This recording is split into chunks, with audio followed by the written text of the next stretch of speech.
Hello everyone, क्या हाल चाल है आप सभी लोगों के यार। उम्मीद करता हूँ सभी लोग बहुत बढ़िया होंगे। ये जो 14 नवंबर को इंस्टीट्यूट ने CSEET के रिगार्डिंग एक नोटिफिकेशन दिया है, उससे मार्केट में बहुत खलबली मची हुई है यार। कुछ लोग बोल रहे हैं कि ये CSEET है, कुछ लोग बोल रहे हैं CS फाउंडेशन है। चलिए आज समझते हैं जो रीस्ट्रक्चर CSEET है, इसमें इंस्टीट्यूट ने क्या क्या नए चेंजेस किए।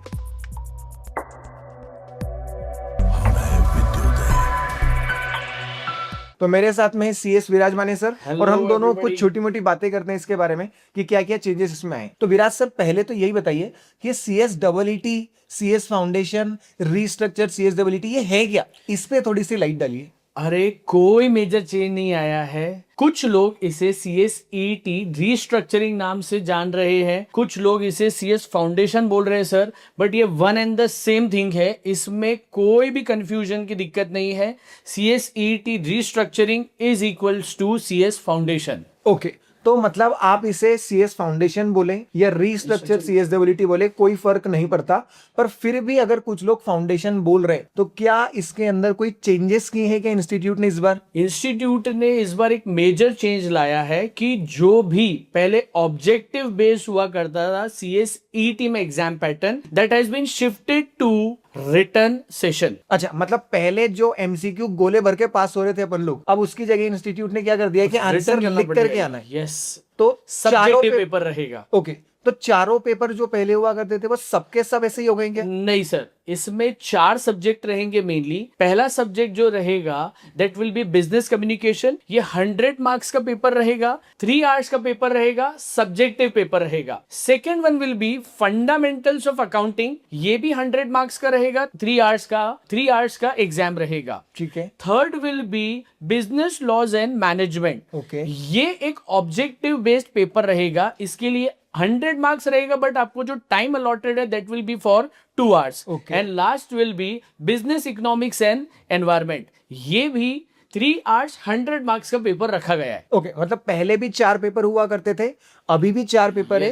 पर मैं देख पा रहा हूं कि पहले एक मैथ्स क्वांटिटेटिव एप्टीट्यूड हुआ करता था, उसको हटा करके इन्होंने अकाउंट्स ले आए हैं, and that is to descriptive, and that is very good decision on part of ICSE। बिल्कुल, अपन एग्जीक्यूटिव भी देख रहे हैं, वहां पर भी इसको फायदा मिलेगा। तो मतलब अपन ऐसा बोल सकते हैं कि 4 पेपर हैं जिसमें से 3 डिस्क्रिप्टिव हैं, 1 MCQ है। 3 घंटे वैसे तो सब पेपर के लिए मिलेगा, पर एक के लिए 2 घंटे का समय मिलेगा। और सर, एक जो करंट अफेयर्स से बच्चा घबराता था, वो भी फाइनली टोटली एलिमिनेट हो चुका है। मतलब CSET रीस्ट्रक्चरिंग में करंट अफेयर्स जो है वो पूरी तरीके से हट चुका है। उसी की जगह मेरे हिसाब से शायद मैनेजमेंट जो है वो इंट्रोड्यूस किया है। सर, अब आप थोड़ा सा हाईलाइट कर दीजिए कि क्या सेशन रहेंगे और एग्जाम्स का पैटर्न किस तरीके से रहेगा। यार देखो, इंस्टीट्यूट की नोटिफिकेशन अपन देखें तो उसके हिसाब से 3 अटेम्प्ट होंगे CSEET के। पहला होगा फरवरी में, दूसरा होगा जून में, और तीसरा होगा अक्टूबर में। जो रीस्ट्रक्चर्ड CSEET का पहला अटेम्प्ट है वो जून 2026 में होने वाला है। आज आप देखिए अप्रैल तो चल ही रहा है, तो उसकी रजिस्ट्रेशन की डेट्स तो ऑलरेडी जा चुके हैं। उसकी रजिस्ट्रेशन की जो लास्ट डेट थी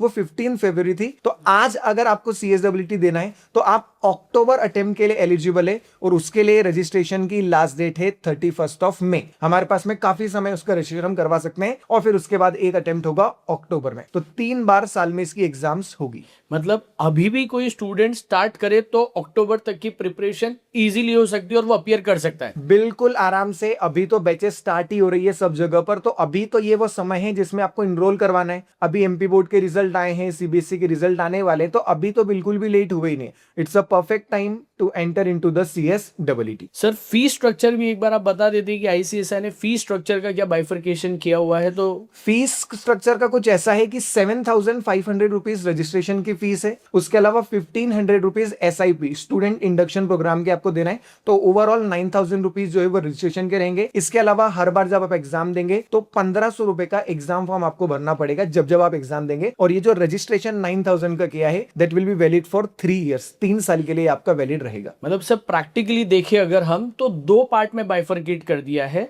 पहले आपको रजिस्ट्रेशन कराना पड़ेगा, after that you have to enrol yourself for examination. मतलब एग्जाम फॉर्म आपको फाइल करना पड़ेगा। हाँ, मतलब पहले वो 2,000 रुपीज का एक रजिस्ट्रेशन होता था, अब उसकी जगह थोड़ा सा रजिस्ट्रेशन महंगा हुआ है। पर आप बाद में देखेंगे तो एग्जीक्यूटिव और आगे प्रोफेशनल में ये जो इंस्टीट्यूट का चेंज है that is going to be very helpful for you. Sir, ये एग्जाम का टाइमिंग क्या रखा गया है? टाइमिंग सर, अगर मतलब कम होंगे, अगर ये बात करें तो that will be in the first week of the month, जैसे जून में, फरवरी में, अक्टूबर के फर्स्ट वीक में। और अगर टाइम की बात करें अपन कि किस समय पर होगी, तो 2:30 से 5:45, 2:30 से 2:45 पहले 15 मिनट का रीडिंग टाइम दिया जाएगा, और फिर 2:45 से 5:45 3 घंटे का एग्जाम आपको मिलेगा। हालांकि ध्यान रखना है, लॉ वाला एक्सेप्शन है, उसमें 2 घंटे का समय मिल रहा है। और सर इसके रिजल्ट्स कब तक आउट हो जाएंगे? रिजल्ट का सर अभी मतलब ऑफ कोर्स अभी तो फर्स्ट अटेम्प्ट भी हुआ नहीं है, तो उन्होंने जो नोटिफिकेशन के अंदर लिखा है वो ये बोल रहे हैं कि जून अटेम्प्ट का रिजल्ट जो है वो जुलाई के एंड में या फिर फर्स्ट वीक ऑफ अगस्त में। तो आप ऐसा मान सकते हैं कि लगभग 45 डेज के आसपास का टाइम है इन अ जो बोल रहे मंथ हैं। They will be providing you with the results. हाँ, मतलब काफी जल्दी जो है वो इसका आ सकता है। Okay sir. ओके सर, इसके रिगार्डिंग एक और मैं आपसे पूछ रहा था कि जैसे अपन तो देख ही रहे इतने समय से Yes. कि पहले जब डबलईटी ऑब्जेक्टिव बेस हुआ करता था, तो अपन देख रहे हैं कि बहुत सारे बच्चे जो हैं वो ऑलरेडी 12th में पढ़ लेते थे, तो यूट्यूब से या फ्री में जो उनको रिसोर्सेस मिल गए वहां से कर लेते थे। अब आपके हिसाब से आपको क्या लगता है कि डिस्क्रिप्टिव होने के बाद में क्या बच्चा खुद से प्रिपेयर कर सकता है? Sir I am a strong believer कि जो ऑफलाइन में ग्रास्पिंग होती है, ऑफलाइन में जो बच्चे को एक्चुअल प्रिपरेशन मिलती है, वो कहीं ना कहीं लैक करती है ऑनलाइन सेशंस में, ऑनलाइन जितनी भी क्लासेस लगती है। तो मेरा फर्स्ट प्रेफरेंस हमेशा यही रहेगा, फर्स्ट ओपिनियन, फर्स्ट सजेशन बच्चों के लिए यही रहेगा कि please do enrol for offline classes. हाँ, मतलब अब मुझे भी यही लगता है कि वो ऑब्जेक्टिव था तो नंबर वंबर अपने चल जाते थे कि देखो थोड़ा बहुत पढ़ा, फिर मन से तुक्के लगा दिए, अपन ने गोले भर दिए, पास हो गए। सब आप लोगों ने भी डबलईटी के पहले में सुना ही होगा कैसे क्या हुआ करता था, पर अब टोटली चेंज हो चुका है। एक चीज और मैं आप लोगों को बता दूं कि पहले एग्जाम आप लोग घर से देते थे, now it will be centre based. Institute आपको सेंटर अलॉट करेगा जहां पर जाकर के एग्जाम देना है, तो प्रिपरेशन तो बहुत तगड़ी इसके लिए करनी ही पड़ेगी। सर इसमें कॉन्सेप्चुअल क्लैरिटी पे वर्क आना पड़ेगा, ग्रास्पिंग करना पड़ेगी बच्चे को, उसे ये देखना पड़ेगा कि राइटिंग प्रैक्टिस जो है उसके ऊपर भी कमांड लाना पड़ेगा, प्रेजेंटेशन के ऊपर वर्क करना पड़ेगा।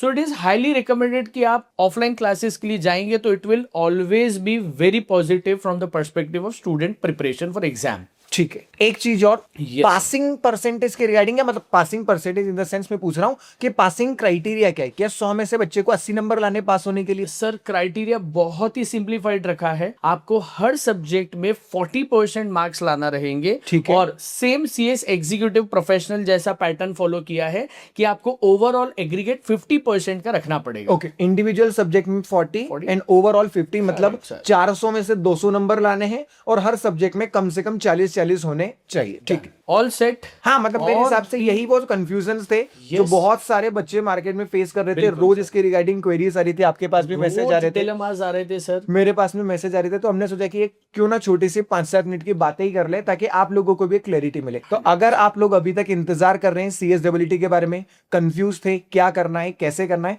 तो I hope this video will help you. और अगर अभी तक इनरोल नहीं करवाया है तो फटाफट से डबलईटी के बैचेस ज्वाइन करो, और ये जो सीएस की जर्नी है इसको फटाफट स्टार्ट करो, क्योंकि जितनी जल्दी डबलईटी क्लियर करेंगे उतनी जल्दी एग्जीक्यूटिव में आएंगे, उतनी जल्दी प्रोफेशनल और वो कंपनी सेक्रेटरी हम बनेंगे। बराबर, तो उम्मीद करता हूं कि सारे डाउट में और विराट सर एक डाउट। जी जी सर। सर विद्योदय की कोई बैचेस है क्या सर सीएस फाउंडेशन के लिए? यस सर, हमारी एक जो बैच है वो अभी ऑलरेडी चालू हुई है, और एक और बैच हम अनाउंस कर रहे हैं अभी 20 अप्रैल से, 20 अप्रैल से हम एक और बैच ला रहे हैं। तो अगर आपने डबलईटी की जर्नी अभी तक स्टार्ट नहीं की तो this is a time for you कि फटाफट से जर्नी स्टार्ट करिए। अपार्ट फ्रॉम दिस, अगर आपके कोई भी डाउट है तो please do leave in comment section, definitely will reach out to that particular question and resolve it ASAP. चलिए, that's it for the day and Signing out. Thank you so much.